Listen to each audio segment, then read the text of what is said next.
Então, pessoal, hoje a gente vai falar um pouquinho sobre noções a respeito de erros, tá? Que é um conceito muito importante para a gente entender antes de iniciar os estudos dos métodos numéricos propriamente ditos. Só relembrando, quando a gente trabalha com métodos numéricos para resolver problemas de engenharia, a gente está tentando encontrar uma solução mais prática, mais ágil, tá? Para solucionar problemas matemáticos mais complexos. Só que lembrando que isso gera uma pequena desvantagem em relação às soluções analíticas. O que a gente tem é uma solução aproximada e que, por ser uma aproximação, ela vai ter uma pequena diferença entre o valor real e o valor obtido pelo método numérico para um dado problema. E aí o que a gente busca na utilização do método numérico é encontrar um método ou um conjunto de métodos que sejam o mais exatos e precisos possíveis, tá? E aí o que é que vem a ser essa exatidão e precisão? Imagine que a gente tem aí, como está mostrado no slide, 4 arqueiros, 4 competidores no torneio de arco e flecha. Qual deles é o mais preciso e exato, ou preciso ou só exato, tá? Então vejam que no primeiro caso aí, né, no alvo A, o nosso arqueiro ele tem uma baixa precisão e uma baixa exatidão nas suas flechas, né, nos seus disparos. Por quê? Os pontinhos pretos estão muito distantes uns dos outros, quando a gente compara com os demais colegas aí, e estão distantes do centro do alvo. Então, essa separação entre os pontos indica uma baixa precisão, e a distância dos pontos em relação ao centro do alvo indica uma baixa exatidão, tá? No segundo caso, a gente já tem um colega, né, um outro arqueiro, que ele tem uma baixa precisão. Vejam que os pontos continuam separados, dispersos entre si, mas ele já tem uma alta exatidão, porque embora os pontos estejam dispersos, eles estão numa região homogênea ali, ou então posso dizer assim, distribuídos de maneira bem homogênea em relação ao centro do alvo. No terceiro caso, a gente tem um cara que ele é muito bom do ponto de vista de precisão, tá? Os pontos estão bem mais próximos do que no caso A e B, só que todos os pontos estão ainda fora do centro do alvo. Então ele tem uma baixa exatidão. E no último caso a gente tem um arqueiro que provavelmente vai ser o campeão do nosso torneio. Ele tem uma alta precisão, os pontos de onde as flechas bateram no alvo estão bem próximos uns dos outros, e ainda eles têm uma alta exatidão porque estão todos no centro do alvo. Então, quando a gente trabalha com métodos numéricos, a gente sempre está buscando uma alta exatidão e uma alta precisão.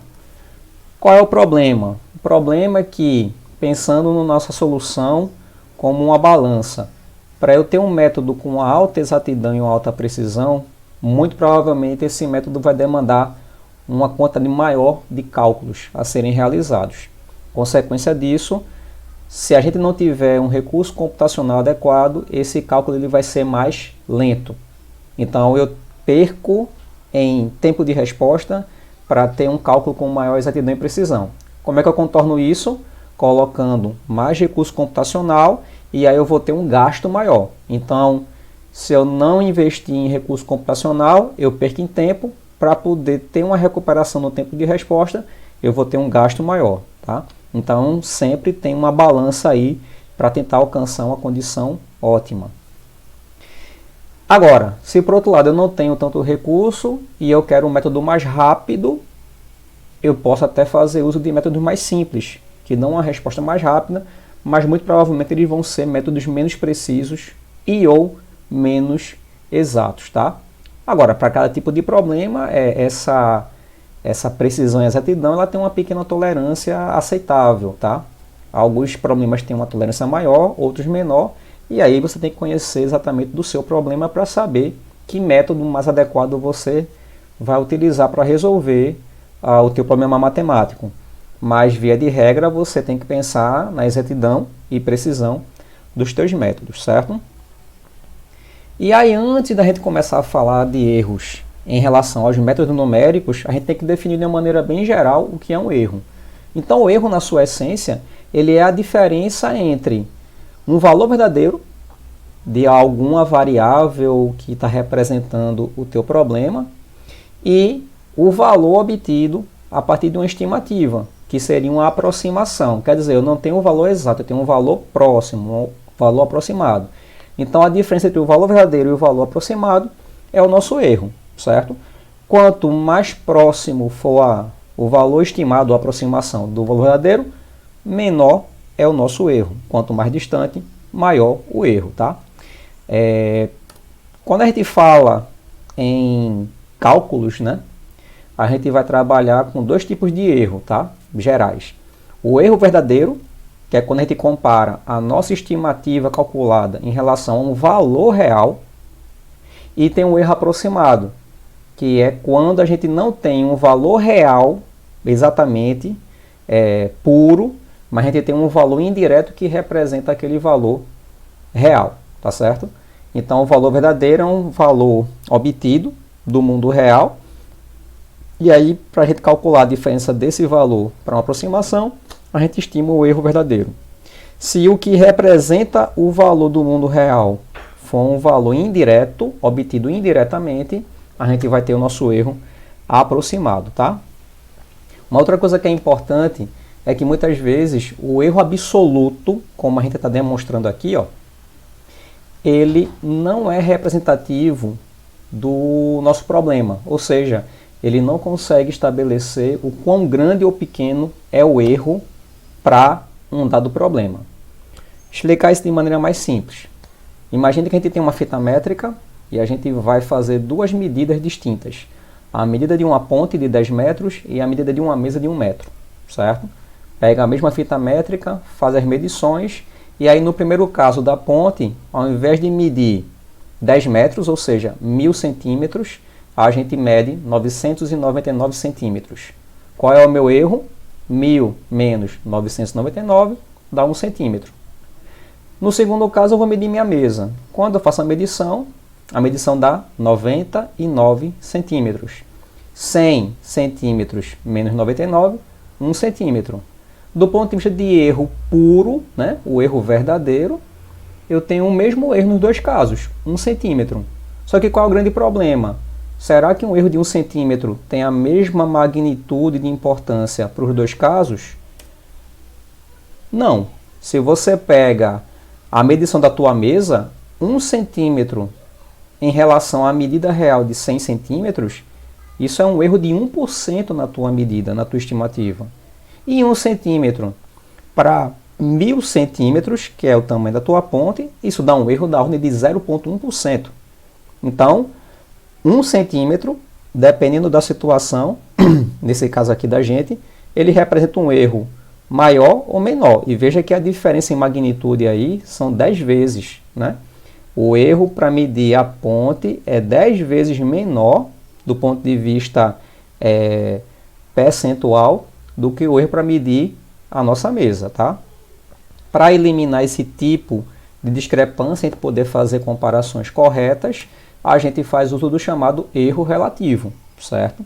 No caso de um erro relativo em relação ao valor verdadeiro, a gente vai ter o erro relativo fracionário verdadeiro, ou erro relativo verdadeiro, que ele basicamente é o erro verdadeiro obtido dividido pelo valor verdadeiro que você desejava, certo?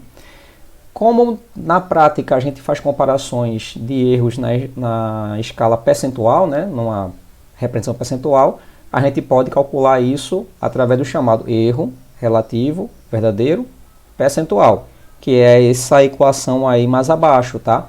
Onde eu pego o erro verdadeiro, divido pelo valor verdadeiro e multiplico por 100%, tá?